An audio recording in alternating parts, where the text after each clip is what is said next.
the Human Resources Appointment and Equity Committee meeting. Council Clerk, will you please call the roll? Calling the roll, Ms. Brown. Here. Mr. Gallagher. Here.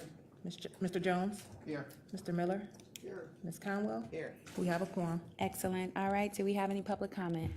No one has signed in. All right, I'll make a motion to approve the minutes from the June 19th meeting. Do we have a second? Second. All right, it's been moved in second. If there's no questions, comments, or concerns, all in favor, please say aye. Aye. All right, we're going to go a little bit out of order here today. I think we're going to start with the PRC rebargaining, the county non-bargaining classification plan. I think it's item E. If you'll read that into the record. Resolution number 2018-0154, adopting various changes to the Cuyahoga County non-bargaining classification plan. All right. Good morning, Madam Chair. Good morning. Members of the committee, I'm Albert Bouchahine, the Manager of Classification and Compensation for the Personnel Review Commission. Before you for your consideration are modifications to the county's non-bargaining classification plan. Changes in departments' operational needs and routine maintenance necessitate the revision of 6 classifications, the creation of 1 new classification, and the deletion of 6 classifications. All the modifications before you have been prepared by the PRC class and comp staff, who has worked extensively with the Department of Human Resources and county management teams to ensure they're fully aware of the proposed changes before you. In accordance with the PRC rules, the proposed changes were posted on the PRC's website prior to their consideration. The PRC considered and approved recommending these changes to you at their July 11th, 2018 meeting. Madam Chair, we're requesting that these recommendations be approved under second reading of suspensions. I'll be happy to answer any questions you may have, and I thank you for your consideration. As I was looking, you may have mentioned it. Could you identify the number of deleted, revised, and new? Madam Chair, we're proposing 1 new classification, 6 revised classifications, and 6 deleted classifications. 1, 6, and 6, is that? Correct. And any changes to the budget, impacting the budget? There is no budgetary impact as a result of these changes, Madam Chair. And are the deletions, are those classifications that are currently empty, or is there? Madam Chair, that is correct. These classifications have no incumbents, and the departments and HR has identified them as not being part of the future plans, so we're removing them from the class plan. And if you could just touch on the new one. The new classification was a request from the Department of Human Resources and Sustainability Department. This is an entry-level position that my understanding will be going out to communities across the county and working on sustainability issues. All right, I'll open it up to my committee and colleagues. Councilwoman Conwell.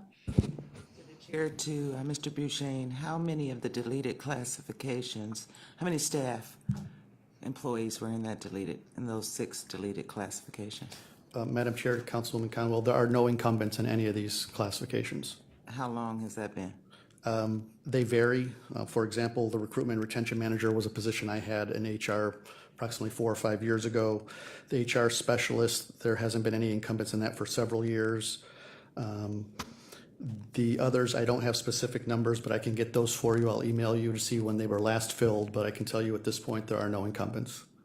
Which departments did they cover? The senior contract coordinator was in the fiscal department, the contract, as well as the contract coordinator. The building rehab specialist was at the Department of Development, and the manager of application design and support is in IT. And the HR department classifications were the recruitment retention manager and the human resource specialist. In terms of the fiscal department, I think the other ones are okay in terms of employee numbers, but the fiscal department is kind of lean as it is. What impact did this have on the fiscal department? My understanding, Councilwoman, is that these 2 positions were in the Office of Procurement and Diversity. The functions of these classifications have not been performed. The majority of them, those that were still needed, were spread out across other classifications, but the 2 classifications were in the OPD department. Okay. So basically, the job functions were already being managed by other personnel. That is correct. Councilman Miller. Madam Chair, Mr. Bouchahine, on On Exhibit A, how can it be increased from 13 exempt to 15 exempt without having any financial impact? Councilwoman, Madam Chair, to Councilman Miller, that position currently exists, although it currently exists in the class plan, there is no incumbent. It's been vacant for a number of years. The Sheriff's Department has decided that there is a need for the position now because of the regionalization of the jails, and the classification pay grade increased due to that regionalization. There's no longer a focus strictly on the Justice Center. This individual will focus on Justice Center, Euclid, and Bedford Heights as well. And the reason I say there's no fiscal impact is there is no incumbent in the position right now. Once and if this is approved, it will be posted, advertised, and filled. And regarding Exhibit D, is there any incumbent in that position?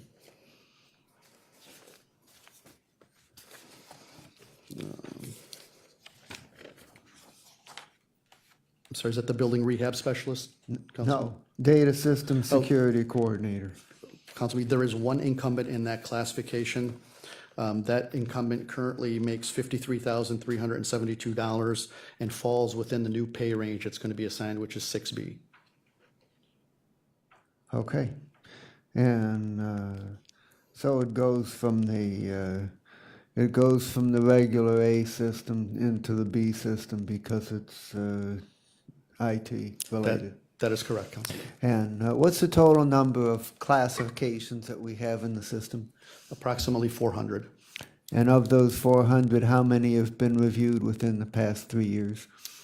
I don't have that number in front of me, but as soon as I get back, I will email the committee that number.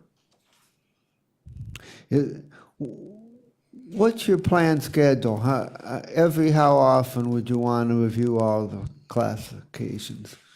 We're in the process of updating the classifications into the new format that includes percentages of time.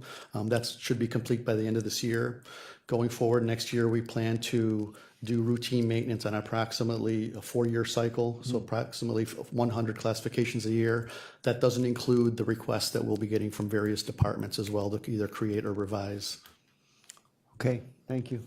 Thank you, Councilman Miller. Councilman Jones? Thank you. On Exhibit G, the Sustainability Coordinator, is this a reclassifying of an existing employee, or is this an additional employee added to there? I believe they have maybe two FTEs in the whole department. Madam Chair, Councilman Jones, that's correct. There's no incumbent. This is a new classification that my understanding the position will be posted just when approved, and they will fill it. I believe there's only one position that's currently filled in that department right now. This will be the second FTE is my understanding. Oh, this will be the second. Correct. Then who is the one FTE? That's the director? I believe it's the director. Okay. And I apologize for not remembering the young lady's name, but what's her name? I can't remember her name, but they did have another employee, Stephanie. Stephanie. Yeah, I don't, Has she retired? She's she's a fellow? I'm sorry. She's saying that she's a fellow, which means that she's a temporary employee. A temporary employee? Okay. All right. Thank you. What's the director's name? Any other questions on the committee? All right, there being none, I would like to follow up with Councilman Miller. If you could identify the total number of classifications, how many we reviewed, and number of deletions, deletions and additions, just give us a breakdown of that update. Will do. Okay, thank you. If there are no further questions, yes, Councilwoman Conwell. Through the chair to Mr. Buchanan, we just want to be clear. So, because originally when the Office of Sustainability was created, there were 2 employees, the director, and I can't think of the young lady's name. So, Chanel. So is this just was not her title? Is that why you're considering it a new classification? Because there were 2 people in that. Madam Chair, Councilwoman Conwell, and I think this is a more appropriate question for the Human Resource Department as they help the departments manage their FTEs. But from my understanding is the individuals you referenced were both unclassified employees. Okay. My understanding is they're not choosing to fill that position for, is it Chanel? that they are choosing to fill it with an entry-level sustainability classification, which we're proposing today. But those positions that you referenced were both unclassified. Thank you. That helps. Okay. All right, if there are no further questions, comments, or concerns, yes. Then I'll make a motion to move this to the full body of the council under second reading suspension. Do I have a second? Second. All right, it's been moved in second. All in favor, please say aye. Aye. All right, this will move to the full council. Thank you. Thank you so much. All right, and we will go now in our regular order. Council Clerk, if you'll read the first item on the agenda into the record. Resolution number 2018-0146, authorizing an amendment to contract number CE 1500334-01 with Union Eye Care Incorporated for vision insurance for county employees and their eligible dependents for the period 1/1/2016 to December 31st, 2018, to extend the time period to December 31st, 2019, and for additional funds in the amount not to exceed $80,000. All right, Ms. Woods? Good morning.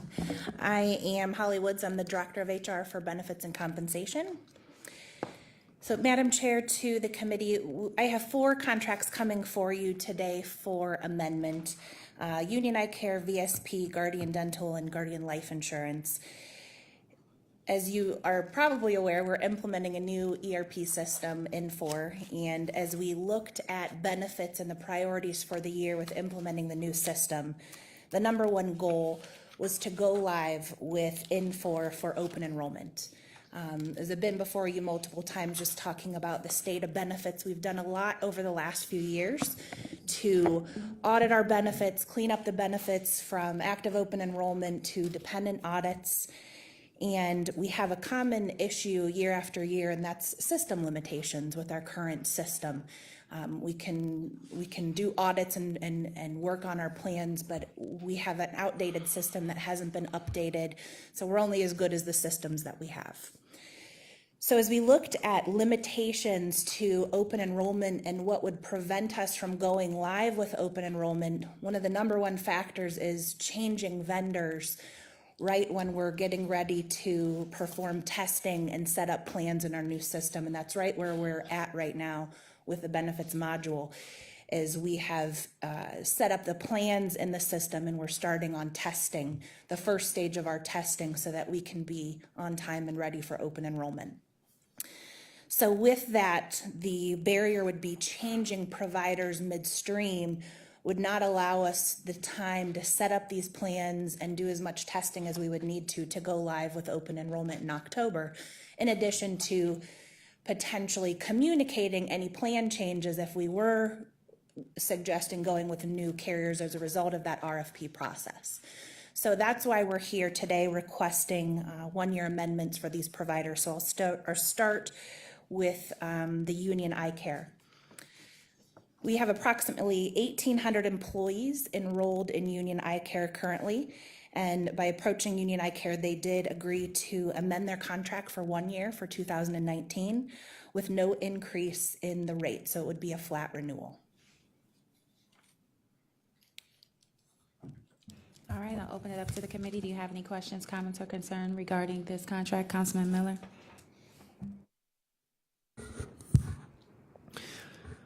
Madam Chair, Ms. Woods, I'm not all that concerned when they come in early. It's when they come in late, which happens a lot. So you're fine. My question is, I know that from year to year we have different programs regarding auditing. Sometimes more thorough and sometimes more moderate. What's the plan that we have for this year in terms of auditing? So we did engage the audit team to actually do some additional auditing for us just after open enrollment, because we know that the system that we utilize for open enrollment, MyHR, it's set up. There's a lot of testing that's done. It's solid.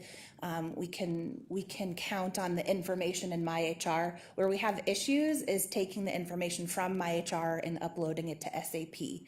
So we did engage audit after open enrollment to say, here, please audit our open enrollment and look at some of those things. Now, After the last open enrollment? correct. Yes. So they're still working on that even today, auditing those enrollments, coming to us with reports saying, you know, look at these, are there discrepancies? So they're still performing some of that auditing. And how much auditing are you planning to do in conjunction with the next open enrollment? So the nice thing about the new system is that we will have access to run regular reports, which HR benefits team does not get today. The new system will have change reports, a lot of auditing capabilities that we'll be able to do on our own. So there will be continuous auditing, and the nice thing about the new system is every pay period we'll get change reports where we can continuously audit any changes that have been done in the system to make sure what's coming through on the change report matches what's been submitted. Do we have a date set for open enrollment? Right now, we're tentatively scheduled to go live with open enrollment on October 22nd. And that would be for about 2 weeks, is that right? Correct. Okay. And I know that tomorrow is the projected start date for the integrated systems testing on the human resources. Is that ready to start on schedule to the best of your knowledge? It is. We had a kickoff meeting yesterday where we met with Infor IT and the testing team just to go over the testing plan and the documents, and everything's on schedule that I'm aware of.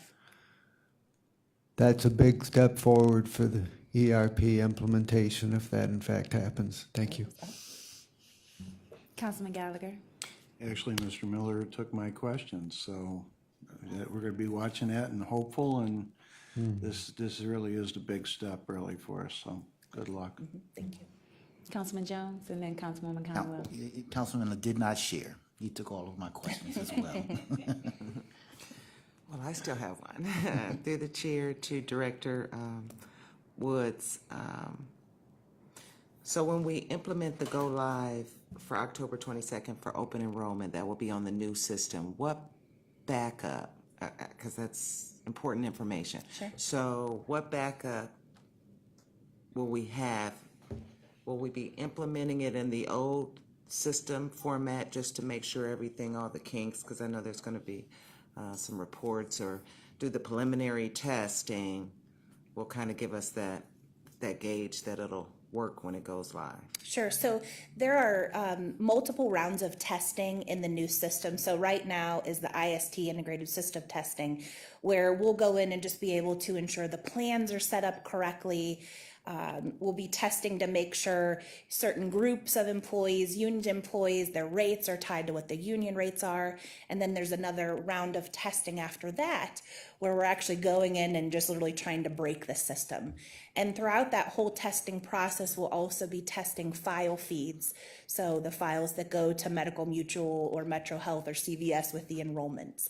So there's no plan, there's no necessarily backup plan for open enrollment. It will be done in Infor, but we'll know prior to that and be able, especially with integrative system testing, we're actually testing open enrollment. So we're going in and testing open enrollment scenarios. So we're going through that right now. So by the time we get to October, we'll be confident in that the system is prepared to. So you mentioned multiple rounds of testing, so I'm just wondering if we get to a point that something doesn't work, will that push us back from the October? I guess it depends on what doesn't work when you're running the test, right? Absolutely. So the goal of starting this early is so that we have a lot of time to be able to work through any of those system glitches. So there will be a cutoff period where if for some reason we can't get it set up or we can't get it set up and functioning correctly, we would have to look at an alternative. The issue is all the resources are dedicated to that Infor system. To go in and set up SAP and do all of that, you're then pulling resources from the Infor side. So right now we have everybody dedicated to Infor with enough time built in there for testing any changes that we don't anticipate any issues with that. But of course, There will be a cutoff date where if things just would continue to fail, we would have to explore another option. And how will that look like to me? It's not technologically savvy as it is. So my HR, I'm familiar with it. Will it look similar to that once we finish for employees to access it? Yes, so I would say it's very similar in the sense that you're logging in and you're coming to a screen. It's going to give you an overview and show you the benefit plans, and you're really just going to walk through, click buttons, hit submit. Very similar, I would say in some capacity easier to navigate through. And with this system, there'll be more information out there. So we'll be combining our benefit website into this module. So when you go in, you can look at all the plan designs, the summary plan descriptions. It's just taking what we had and putting it into a system where it's, again, an easier flow through the screens, and you're literally just clicking buttons and going through. It would be very simple. And every year employees are having to go on during open enrollment to change anything that they want to change, correct? So we evaluate that annually. We do have the ability to allow employees to default into the plan that they're already enrolled in. And we do look at that annually. So again, if we're doing an active open enrollment, we're requiring people to go in and do their entry. Otherwise, in between, we might do years, well, if you don't go in and touch the system, there's defaults that you would fall into. So we do evaluate that on a case-by-case basis, depending on if we're doing some thorough auditing, if we have changed plans and they have to choose a new plan and things like that. So going forward on October 22nd, all of us that have defaulted into a specific plan, we won't have to go in and change or anything. Will that carry over? So we are looking at this point at our open enrollment options. Now, as we've talked about our current system, we want to make sure everything going into the new system is correct. Your system is only as good as the data. So we are evaluating if there's going to be defaults, if it's going to be an active open enrollment, but we'll have a thorough communication plan. We'll actually start communicating things as early as the next couple weeks to employees. So if we are going that route of that active open enrollment, everybody's got to go in, they're going to know within the next month. Okay, thank you. Are there any further questions, comments, or concerns from the committee? All right, thank you very much, Ms. Woods. I do have one relative to how we're tying this in. Our consultant spoke about scripts and the percentage of completion relative to that. So can you touch on that a little bit? Yes, so as far as the scripts, what we have done is sat down and listed out for benefits specifically, every benefit scenario, and then worked with the IT team to map out the individuals in those scenarios. So for example, all of our unions, taking all of our unions through a plan, and whether it's dental or vision, or they have the AFSCME care plan. Now, as we look at the number of scenarios that we can test, you're into the thousands, 6,000 to 10,000 possible scenarios. So working with the Infor team on what's an appropriate amount to test, because we create these groupings of employees based on their rates. And so I don't know the percentage offhand, but we sit down and look at what's an appropriate amount to test based on the number of plans we have and the rate structures. And we do have those mapped out, but I'm not sure offhand what that percentage is. I can find out. All right, thank you very much. All right, if there are no further questions on this item, and you need this, is this second reading suspension? Yes. Okay. I'll make the motion to move this under second reading suspension to the full body of the council. Do I have a second? Are there any questions, comments, or concerns? There being none, all in favor of moving this, please say aye. Aye. All right, this will move to the full body of the council. Council Clerk, will you read the next item into the record? Resolution number 2018-0147, authorizing an amendment to contract number CE1500335-01 with Vision Service Plan for vision insurance for county employees and their eligible dependents for the period 1/1/2016 to December 31st, 2018, to extend the time period to December 31st, 2019, and for additional funds in the amount not to exceed $635,000. So, Madam Chair, to the committee, again, same situation here with VSP. We're requesting a one-year amendment to take us through 2019. We currently have over 3,000 employees enrolled in the VSP Vision Plan. And again, our goal would be, after 2019, we'll go out and do an RFP for the vision providers. Any questions, comments, or concerns from the committee regarding this contract? Just one. Going to 2000, through the chair to Director Woods, going to 2019, that's gonna, that will line us up with that 3-year. Because we do the benefits every 3 years, or at least we put the money out there, so. Will Yes. this keep us in line with that? So this will, Madam Chair, to Councilwoman Brown, this will be a 1-year extension. So this would be a fourth year for the vision providers. So it's a 1-year amendment on top of the existing 3-year contract. Their contracts are up at the beginning of the year. And that's due to, because we're doing all this ERP, okay. Correct. And theirs is a flat renewal as well. Any additional questions, comments, or concerns?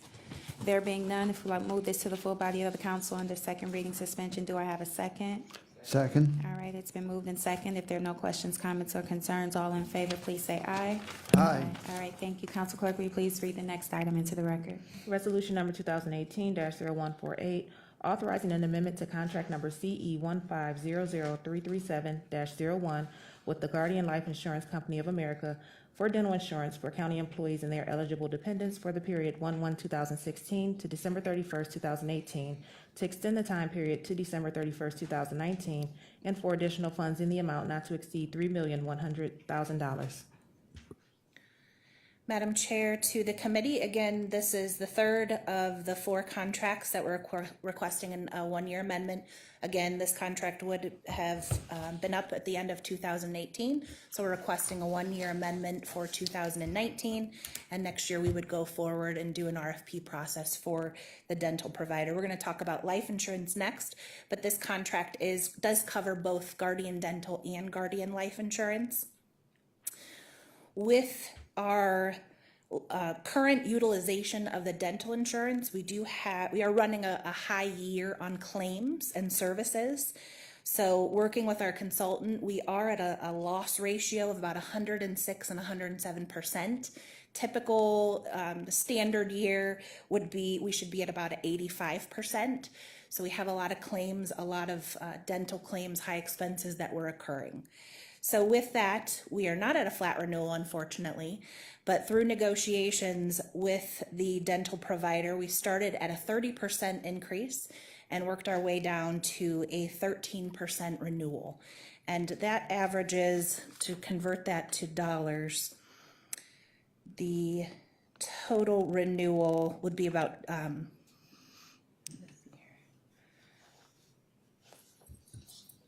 total premiums would be about 2.7 million for the year for Guardian Dental. So the net dollars to the county just for this, the 13% increase is $310,000. And how many are enrolled in this program? The Guardian Dental enrollment.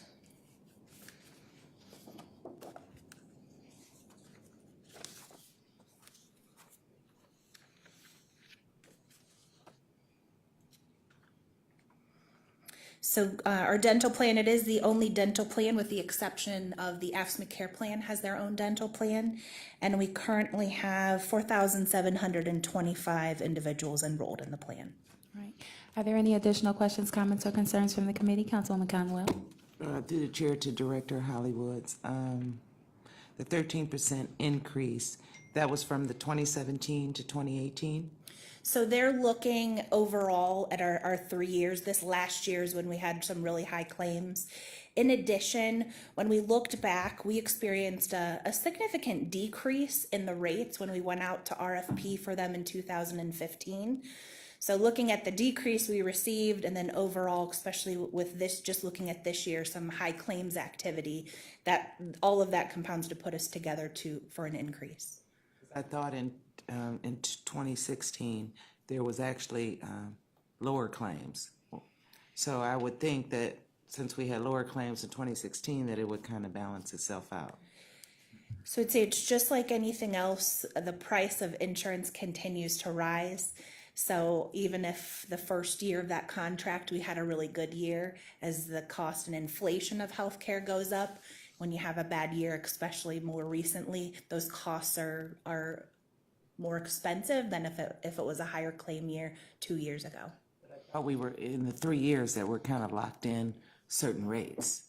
We are, Correct. but because we're amending for the fourth year, they're getting, okay. Correct. So yes, we approach them to request if we would amend, what would those rates look like? And that's where the other ones agreed to flat, no increases, but based on our year so far, they could not come in with a flat renewal.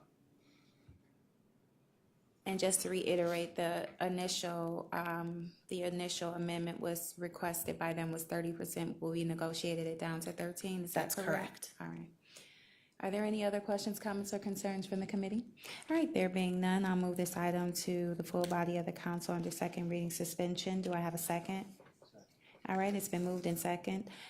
If there are no questions, comments, or concerns, all in favor, please say aye. Aye. All right, thank you very much, and we'll move to the next item. Council Clerk, if you read that into the record. Resolution number 2018-0149, authorizing an amendment to contract number CE 1500350-01 with the Guardian Life Insurance Company of America for group life, voluntary life, and accidental death insurance for county employees for the period 1/1/2016 to December 31st, 2018, to extend the time period to December 31st, 2019, and for additional funds in the amount not to exceed $1,820,000. Ms. Wood? Madam Chair, to the committee. So again, Guardian provides both our life insurance and dental insurance. This is one contract. Again, we're requesting the 1-year amendment. We would go forward for RFP in 2019. They are offering us a flat renewal for 2019, so there would not be an additional cost. This covers, we provide our employees with a basic life insurance and also voluntary life insurance, which they can purchase on their own. So they have agreed to flat rates. Again, no increase for 19. All right, thank you very much. It just begs the question, are our claims low on the insurance side that they would be willing to give us a flat rate moving forward? We do provide a dependent benefit as well to our employees. So that is a life insurance for employee's spouse and dependent. And we have actually had some high claims. But when you look at these together, they're providing both dental and life. That's where some of that negotiation comes in of, starting off at 30% with dental. We want to maintain the life insurance. So that's part of the negotiation. If we stay with them, I don't anticipate that being a flat increase, moving forward. But again, that's where when we go out for RFP, there'll be some additional negotiation. So that's part of what our consultant does in negotiating what we're paying for dental and life together. It's a package deal. Okay, any questions, comments, or concerns from the committee? There being none, I'll move this to the full body of the council under second reading suspension. Do I have a second? All right, it's been moved in second. If there are no further questions, comments, or concerns, all in favor, please say aye. Aye. All right, thank you very much. And our final item, Council Clerk, if you read that into the record. Resolution number 2018-0161, authorizing amendments to agreements with various political subdivisions for participation in the Cuyahoga County Benefits Regionalization Program for the period 1/1/2017 to December 31st, 2017, to extend the time period to December 31st, 2018. Ms. Wood? Madam Chair, to the committee. So coming into 2018, we had 8 regional partners that remained in the regional healthcare program. We are down to 7 entities currently. The SECC, which was our previous partner, disbanded in May. We come to you for a resolution at the beginning of the year, which gives us the authorization to pay Medical Mutual and Metro for the services for both the county and the regional partners. These contracts are actually between the regional partners and the county, saying that the regional partners will reimburse us as we pay Medical Mutual and MMO for their participation in that program. So this process, unfortunately, is lengthy as we work through with our regional partners, just to give you kind of a timeline of events and why we're here in July with these contracts. In September, October of 2017 is when we meet with our regional partners and give them their renewal rates. And of course, at that time, they're provided with an opportunity to explore plan changes and eventually indicate whether they're staying in the regional program or not. We gave them a deadline of November to respond. A couple of the regional partners asked for an extension in making that commitment. So that puts us already into end of November, December. And then we issue the contracts, which of course, a lot of these entities have boards, councils, committees of their own, where they have to take the contracts similarly to us through multiple readings and approval processes. So that takes us to where we're at today with some additional delays on our side of bringing these contracts forward to you. Now, wouldn't say it's good, but last year we were here in I think September, November timeframe. So we're here 2 months ahead of time. This is going to be a difficult contract every year because we're giving our regional partners renewals so late in the year, and that's based on their utilization of their programs. These contracts will never make it before January. It's just the timing of these contracts, which is why we have the resolution authorizing us to pay the vendors. The regional partners then indicate to us in writing their commitment to the rates that we've given them, and then we finalize those contracts. Well, thank you for bringing us up to speed on the context of why this is before us at this time. I think I would speak for the committee when I say it is a bit frustrating, but I think given the history of the program, that is something that we need to look into a little bit further and discuss. But I will open it up to my colleagues if there are any questions, comments, or concerns. Ms. Conwell?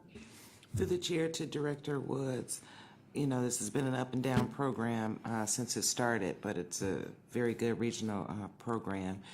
Is there any way that we can, since you said that the rates change for, I guess, what we're offering them, could we manage and do it in like a 3-year kind of cycle like we do ours? Is that a possibility? So the reason why we move this to an annual basis is, again, we're looking at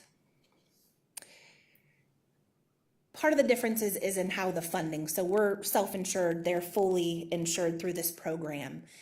And going forward to Medical Mutual based on their claims, we decided the best way to do this was on annual basis.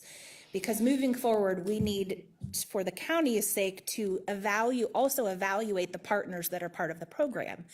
If we have a regional partner that isn't helping manage health, isn't working with their employees to educate them on how to utilize plans, and they have some they're not managing the health and therefore having significant claims, us as the county, we want to evaluate should they remain in the regional program. So we identified that annual contracts were the best structure for this. Even with the county, we get new rates every year. Our rates are not locked in annually. We will get the same thing at the end of the year. We'll get a rate from Medical Mutual based on our utilization.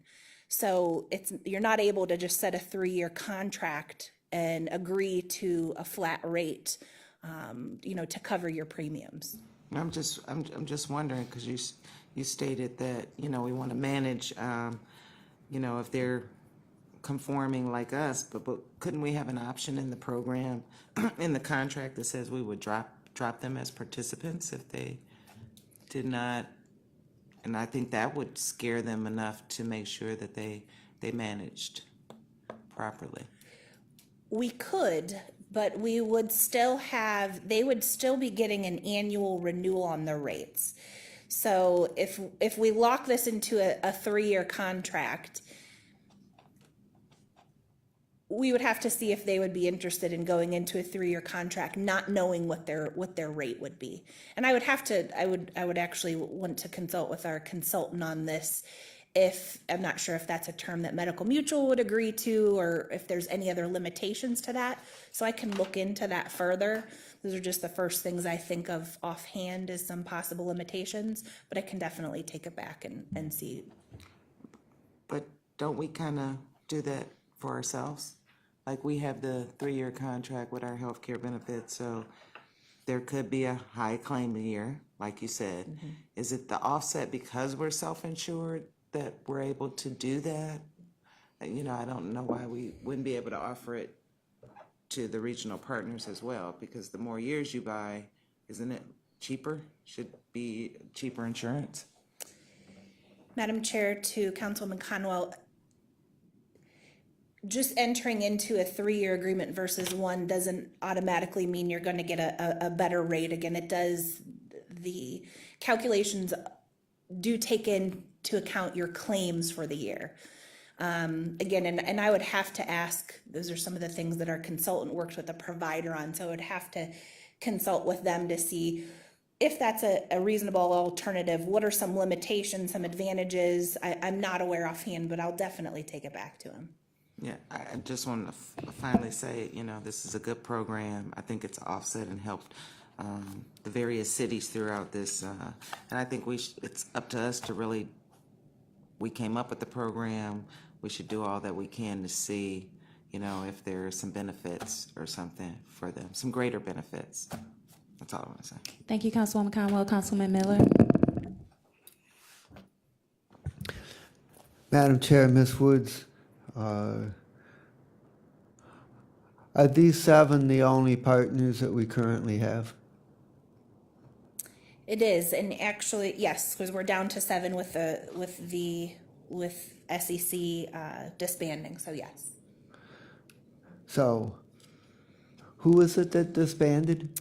The SECC, the Secular Communications Group, I think they're a 911 center for different entities. Uh-huh, okay. So, so we're down to 3 county agencies, 1 communication center, and 3 small villages. Why is it that we can't get any good-sized communities like Lakewood or Parma or Cleveland Heights or anything? Why can't we get any of these folks into the program? Madam Chair, to Councilman Miller, so in the 2 years that I've been in this role, the first year, we really put a hold on the regional program because we needed to take a look at the structure of the program. We had a new consultant on board, and if you recall, we did a complete restructuring of the regional program. So at that time, we decided we need to put a hold on this program while we make sure the structure is solid, make sure that the rating is where it needs to be before we look at growing or anything else. So in that time period, not only looking at, so year 1 was just working through that first year, year 2 was restructuring the program, and we've just been maintaining at this point. As of last year, you know, we lost a number of regional partners. So we're at a point now where we have to look at what's next for that regional program. Are we growing? And so I have requested to be added next committee meeting. I'm going to come with our consultant, and we're going to do a presentation on an overall status of that program. But this is where we're at today. We wanted to stabilize, allow the regional partner program to shift as we made those changes, stabilize, and then look at next steps. And that's where we're at today. So we did not accept any new applicants for this year, is that correct? We did not accept any new applicants. Okay. Thank you, Councilman Miller. If there are no further questions, comments, or concerns, yes, Councilman Jones. Just to follow up on that, in years past, we were just discussing there were in the neighborhood of 23 partners. Correct. Flesh it out a little more for me. What have they said as to why they have not rejoined and continue working with the county? Madam Chair, to Councilman Jones, excuse me. So when we started this program back in 2010, we started with one entity. And the numbers have fluctuated since then from 4 to 8 to 14. And then our highest in 2016, we had 20 participants. When we sat down to look at the structure of the program and how the program was being rated previously, all of the regional partners were being charged the same amount. They did not have the same plan design. Everyone was getting a similar increase.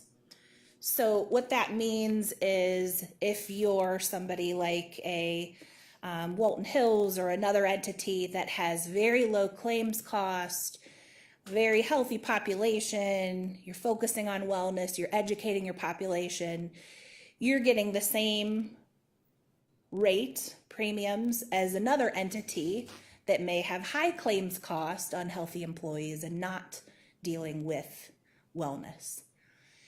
So in looking at that structure, why would you, as the healthy population, want to come to be a regional partner if you're being charged the same as other entities that aren't in the same category as you? You would probably be better off going directly to a provider and get a more competitive rate. So that's where we said, place this program on hold. We need to restructure, we need to reevaluate how we're doing this, and we need to set it up so that it truly is a program that would be advantageous for those regional partners. Okay, thank you. There are no further questions, comments, or concerns from the committee. I'll move this to the full body of the council under second reading suspension. Do I have a second? Second. All right, it's been moved in second. If there are no questions, comments, or concerns, all in favor, please say aye. Aye. All right, thank you very much, Ms. Woods. If there's no miscellaneous business, we are adjourned.